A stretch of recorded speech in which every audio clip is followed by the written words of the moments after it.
This coffee project started 2019.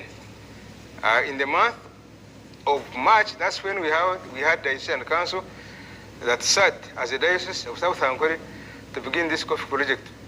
So when we resolved that we plant coffee on every church land in the whole diocese, so we started registration and we started this coffee project. So this coffee you have seen, much of it started 2019 in September. That's when we planted the first seedlings. Then we kept on adding. 2020, we also added more acres, and that was in the month of August and September and so on. Then we have been adding also. So this coffee, on this hill of Chamate, we have 23 acres of coffee as a project behind here. I normally say that this is our church house, because for us, we are villagers. In the village, you cannot have a church house like that one, Kampala, or those who have, who have in the city buildings. So for us, we call this one our church house, which will be generating income. So we have this coffee project, 23 acres, and out of these 23, 20 acres are under irrigation. The government gave us irrigation system, micro irrigation system, which uses solar. And that irrigation system helps us during the month of drought or some time of no rain to irrigate the crops. And that's why you have seen our coffee does very well in season and out of season. We have intercropped with matoke, as you have seen, and all of them are going properly together. 20 feet by 20 feet, you put up a banana sucker. Then 10 feet by 10 feet, you put up the coffee seedling. And they both grow together. You manure them together. You put mulches.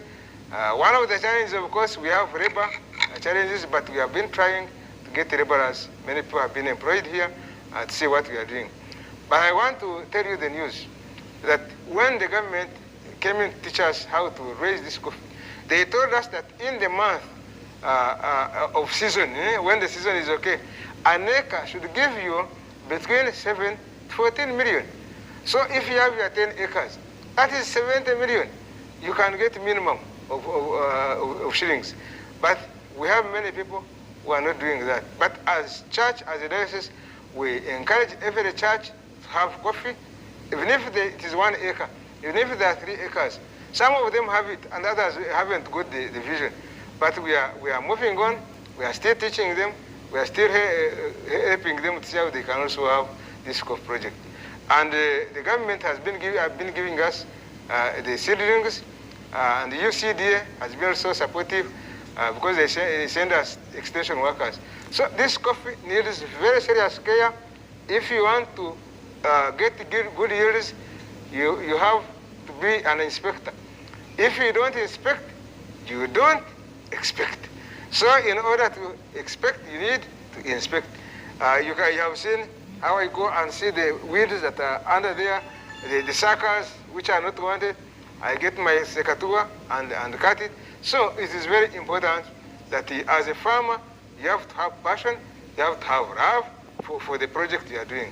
So that's why we are succeeding in this coffee. The government recently gave us the money, in addition to the irrigation system you have seen, but also the money to put up a house and then put up a coffee hara machine. And we are now building that house, not far from the it will be done, and then we put that coffee hara machine.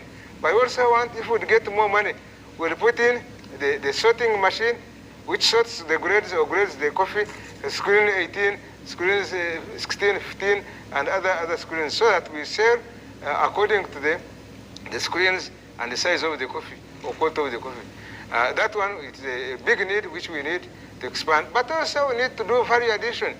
I will be among the grateful if we can see South Ankole coffee exported, ready to be used, ready to be drunk, or to be used. It will be very good. So it's our prayer that people get involved in the coffee project. Abaganda balina olugero Lima Emmwanyi Osirike Emmwanyi Terimba. Coffee does not receive, I am telling you, you will yield when you plant it. And you have to sort out which breed are you putting up. You have to look for the quality. As you have seen, we have got very good quality coffee seedlings, and we have cared for it properly. But there are some areas where they are not. You have those who are lazy. But we shall keep teaching them. They also become awakened, and they do the project properly, and we move on. We have over 200 acres. In fact, it can go even up 300 acres, because but we have the one for the diocese, which belongs to the diocese. But we have also which belongs to the churches themselves. What we get out will be for the churches, but what we will also get as a diocese, it will be our church project, our church house, as I've told you. So we have very good acres over there, and we are adding even more. In fact, we are now working on seedlings, how we can supply seedlings to every church. Recently, we invited all the heads of relatives from the sub-parishes to the parishes to the archdeaconries in the whole diocese, and heads of relatives, the clergy, the lay readers, and archdeacons. We had a meeting of how we can do these self-help projects, especially coffee, and then avocado hash. We are also adding avocado hash because it's one of the most lucrative projects that is coming in this nation. So it's our prayer that we care for it. Some of them, of course, are not caring properly, but we have other churches which are doing well, but others are still working towards the best. But our prayer is that every church has a project that can bring income to the church and also the people. We have 281 churches. We have 61. We have 61 parishes. Then we have 10 archdeaconries. So it's a big diocese which is growing up, and it is very important to have this. And my prayer is that none of the land remains idle.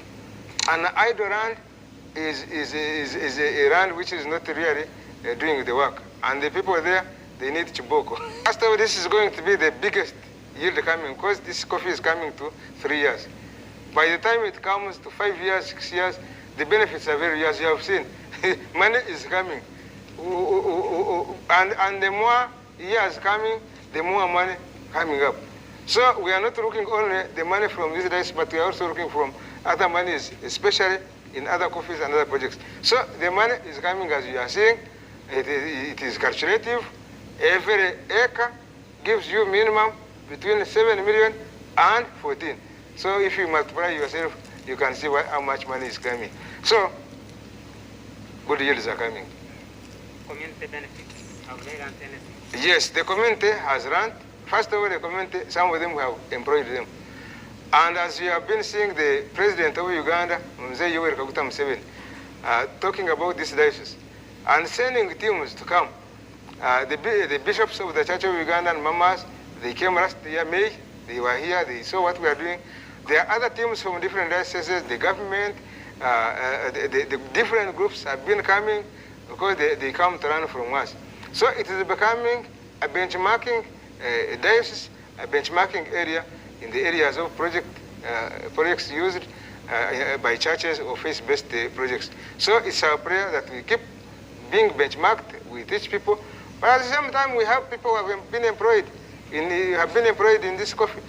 Those who work there, those who weed, those who plant, those who mulch, those who do separate different activities, we at times we also pay them. So it is very beneficial when a project comes in the area, the people around and many others also benefit. It is very good venture. If you look after last season, we got 12 million from bananas.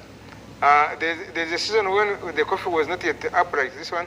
We did intercrop with beans. We got 9.5 million from beans alone. So you can see intercropping can also be done, but you do it calculatively so that it does not compete with the main crop that you want. From one sack of banana to another, it should be 20 feet. And then in the middle, coffee. From one stem of coffee to another, it should be 10 feet. Both of them will go together as long as you look after them properly, and both of them will give you good yields. As a diocese, first of all, we want to see how we can do value addition in this coffee. We pack our coffee, we export our coffee. That is our dream. But also, seeing each church having an income-generating project or projects which can make them survive.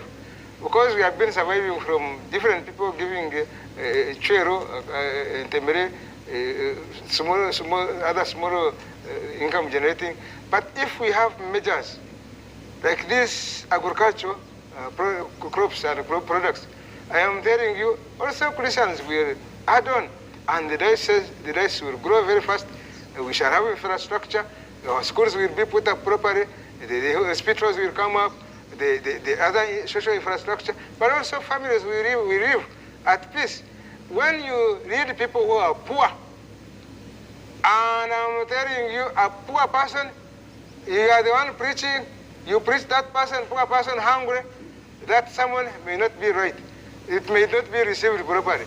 So but if you feed them and you preach to them, I am telling you, they will hear the gospel. After all, that's what Jesus did. He taught them, he preached to them, he fed them, he healed them, and did great things. Therefore, as Christ in us, that's what we are supposed to be. We should feed the people, we should heal the people, we should care for their needs, but you cannot do all that if you are very poor, like what they say, the mouse in the church, or rat in the church. Jesus Christ said, as we read in the Gospel of John, chapter 5, verse 17, Jesus said, my Father is working until now, I am also working. So if God was working, Jesus was working, then I am sleeping. No, I should be also an example. I also have projects which I'm doing with our family. I have coffee plantation, I have some banana plantation, I have avocado house plantation, I have fene plantation, I have avocado plantation, I have mango plantation, I have different plantations, even vanilla I have also, and others. So if you do that, you become an example. Do you know what they call omureberezi? Omureberezi nchimanisa urukurebera. The bishop or the overseer is one who cares, the carer of the people. How can you care for the people when you don't have what to care them for? But people, when they come, they eat our banana from our farm, they eat pineapple from the farm, eat fene from the farm, the pawpaw from the farm, so and many others. And then you also pray for them, you also preach them, and all that is emulating the example of our Lord Jesus Christ. The youth and many others who claim that they don't have much land, what I know currently, you may not have land, but you have it.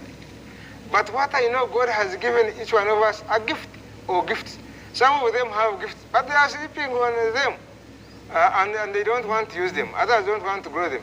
And where there is a will, there is a way, you people.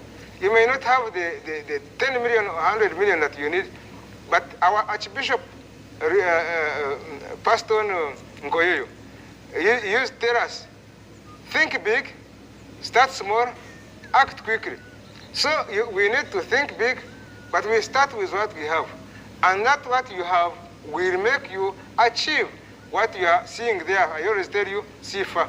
So you'll see much big as you start with the small, but have a big thought. And our Archbishop Kazimba always tell us, the transformed head, the transformed heart, the transformed hands, bring transformed pockets. So you people begin with transformed head. We need to transform our head and say, how can I be very useful today and for tomorrow? If you are not a lizard in Uganda, you cannot be a crocodile in America. So begin with at least being a lizard a bit, and then you'll become a crocodile in the future as you go on. So we pray that God makes you become awake. Muzukuke, make your hearts and your minds be renewed, be brought back, revived. But that one cannot be done if you don't fear the Lord. So the fear of the Lord is the beginning of all knowledge.